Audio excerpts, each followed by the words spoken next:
Bonjour Mémon. Bonjour Curie. Bonjour, monsieur le directeur. Alors ces travaux, ça avance? À grands pas. On peut espérer un communiqué. Je suis sur le point d'aboutir. Et vous Curie? Cet électromètre à quartz, ça? Eh bien, je suis bloqué, monsieur le directeur. Bloqué. Comment ça bloqué? Mais il fonctionne parfaitement avec tous les métaux sauf un. Lequel? L'uranium. Avec l'uranium, mon électromètre s'affole complètement. Après Paris et une tournée en France, la pièce Les Palmes de Monsieur Schutz a fait une halte au théâtre Princesse Grace pour une dernière représentation. Cette pièce est inspirée de la vie de Pierre et Marie Curie et raconte leur rencontre et leurs travaux à l'école supérieure de physique et de chimie industrielle de la ville de Paris. Le directeur de l'école, Rodolphe Schutz, rêve d'avoir les palmes académiques et pour mettre la pression sur Pierre Curie, professeur et chercheur de l'école, il recrute une jeune étudiante polonaise, Marie Curie. C'est le début d'une grande aventure. C'était une femme qui avait un caractère fort, ce qui est assez bien retranscrit dans la pièce.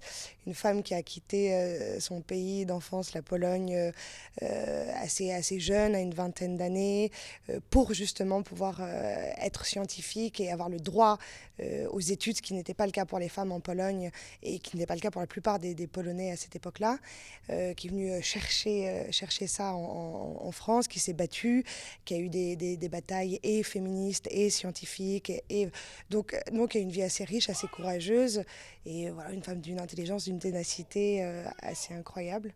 C'est moi qui les ai unis, je suis une sorte d'entremetteur. Mais avec une idée derrière la tête quand même. Oui, une idée derrière la tête, c'est-à-dire que dans la pièce, pas dans la réalité, en fait, dans la pièce, le professeur Schutz directeur de l'école, est obsédé par les palmes académiques. C'est d'où le titre de la pièce, les palmes de Monsieur Schutz.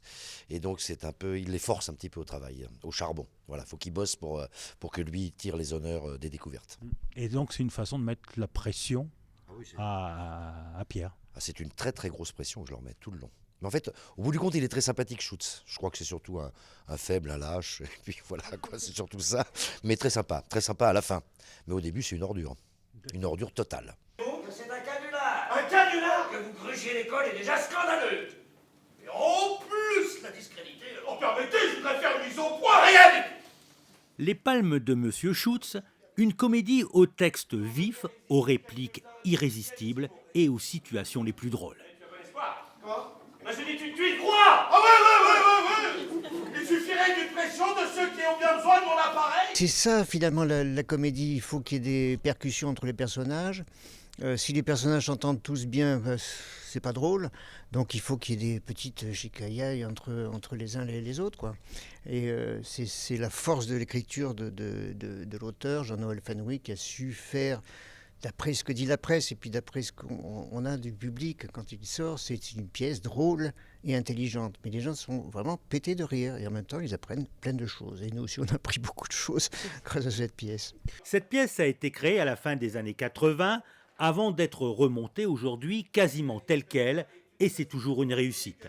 Après plus de 1000 représentations et 4 Molières, la comédie a été adaptée dans 21 pays, dont la Chine et le Japon.